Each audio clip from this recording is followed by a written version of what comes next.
ایک گاؤں میں ایک باپردہ خاتون رہتی تھی جس کی ڈیمانڈ تھی کہ شادی اس مرد سے کرے گی جو اسے باپردہ رکھے گا۔ ایک نوجوان اس شرط پر شادی کرنے کے لیے رضامند ہو جاتا ہے۔ دونوں کی شادی ہو جاتی ہے۔ وقت گزرتا رہتا ہے یہاں تک کہ ان کے ہاں ایک بیٹا پیدا ہو جاتا ہے۔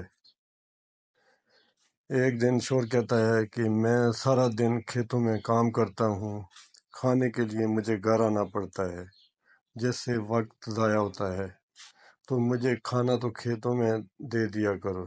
بیوی راضی ہو جاتی ہے اور ہر روز اسے کھانا کھیتوں میں دینا شروع کر دیتی ہے۔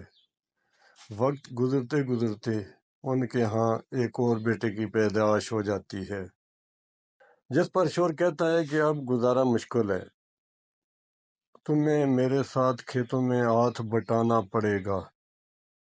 یوں پردگی سے نیم بے پردگی تک پہنچ جاتی ہے، اور تیسرے بیٹے کی پیدائش پر اس کا شوہر مکمل بے پردگی تک لے آتا ہے۔ وقت گزرتا رہتا ہے یہاں تک کہ اولاد جوان ہو جاتی ہے۔ ایک دن یوں ہی بیٹھے بیٹھے شوہر ہنسنے لگتا ہے۔ بیوی سبب پوچھتی ہے تو کہتا ہے کہ تو بڑا پردہ کیا کرتی تھی، آخرکار تیرا پردہ ختم ہو گیا۔ کیا فرق پڑا پردے اور بے پردگی کا؟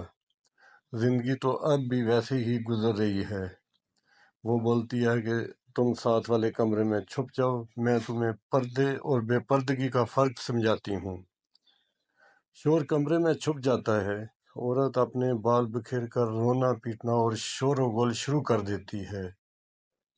پہلا بیٹا آتا ہے اور رونے کا سبب پوچھتا ہے۔ عورت کہتی ہے کہ تیرے باپ نے مجھے مارا ہے۔ بڑا بیٹا ماں کو سمجھاتا ہے کہ اگر مارا ہے تو کوئی بات نہیں، وہ آپ سے محبت بھی تو کرتے ہیں، آپ کا خیال بھی رکھتے ہیں۔ وہ سمجھا بجھا کر چلا جاتا ہے۔ ایک بار عورت پھر سے رونے کی ایکٹنگ کرتی ہے اور اپنے منجلے بیٹے کو بلا کر بتاتی ہے کہ تیرے باپ نے مجھے مارا ہے۔ منجلے بیٹے کو غصہ آتا ہے، وہ باپ کو برا بھلا کہتے ہوئے ماں کو سمجھا بجھا کر چپ کروا کر چلا جاتا ہے۔ آخرکار عورت یہ ڈرامہ سب سے چھوٹے بیٹے کے سامنے کرتی ہے۔ چھوٹا بیٹا تو غصے سے آگ بگولا ہو جاتا ہے اور زور زور سے گالیاں بکتے ہوئے ڈنڈا اٹھاتا ہے اور کہتا ہے کہ ابھی باپ کی خبر لیتا ہوں۔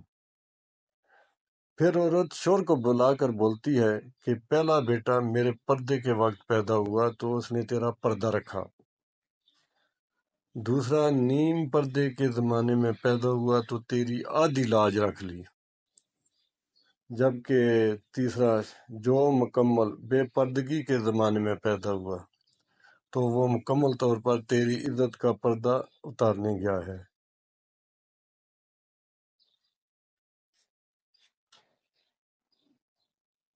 نچوڑ اس کا یہ ہے کہ پردہ عورت کا فطری تقاضا ہے۔